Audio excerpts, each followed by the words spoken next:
د کندوز ولایت د عامه روغتیا ریاست له لوري د 15 روغتیايي خالي بسونو د ډکولو په موخه د شمال ختیځ زون د بیلابیلو ولایتونو له شپږ مسلکي او متخصصو ډاکټرانو څخه ازموینه واخیستل شوه. چارواکي له دې ازموینې څخه موخه د عامه روغتیا ریاست لخوا کار اهل کار ته سپارل او مسلکي ځوانانو ته د کاري فرصتونو برابرول په ګوته کوي.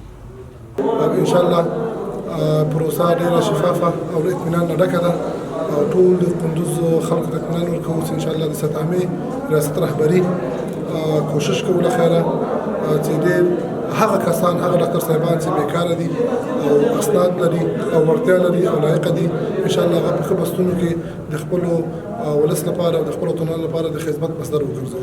په دغه امتحان کې د مختلفو ولایتونو لکه کندوز، تخار، بغلان، بدخشان ګډونوال لري په دې امتحان کې او ان شاء الله همدا پروسه به همداسې روانه وي.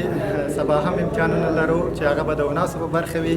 هلته هم تقریبا 1500 وناسو ثبت نام کړی، فورمې اخیستې دي او هغه به د وناسیا برخو دپاره وي چې هغې به په لوړ تعداد تقریبا د 10 بستونو دپاره لیکنه کړې.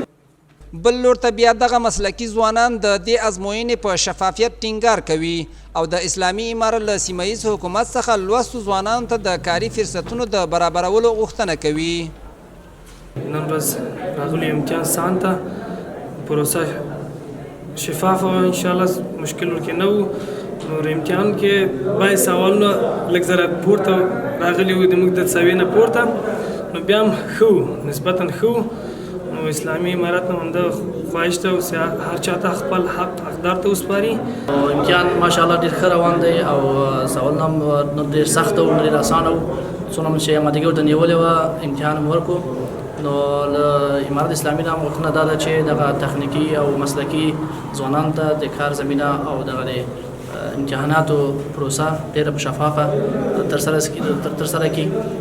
په همدې مهال د کندوز ولایت سیمه ییز چارواکي وایي چې د اسلامي امارت د حکومت له واکمنېدو تر دې مهاله سلګونه مسلکي ځوانان په دولتي او غیر دولتي ادارو کې په دندو ګمارل شوي او هڅه کوي چې پاتې نورو ځوانانو ته هم کاري فرصتونه برابر کړي.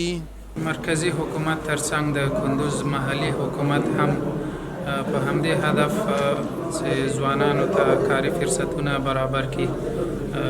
نن یو ځل بیا کندوز حوزوي روغتون کې د 15 بستونو ازموینه اخیستل کیږي چې تقریبا 15 ګډونوال په دغه ازموینه کې ګډون لري.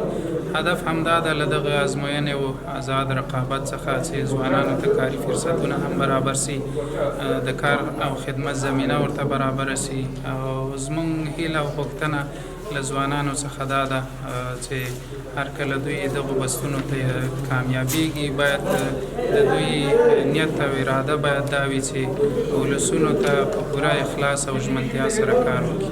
دا ازموینه په داسې حال کې ترسره کیږي چې د اسلامي امارت سیمه ییزو چارواکو په دولتي ادارو کې د ازموینې له لارې د لوستو او مسلکي ځوانانو په ګمارنه ټینګار کړی و.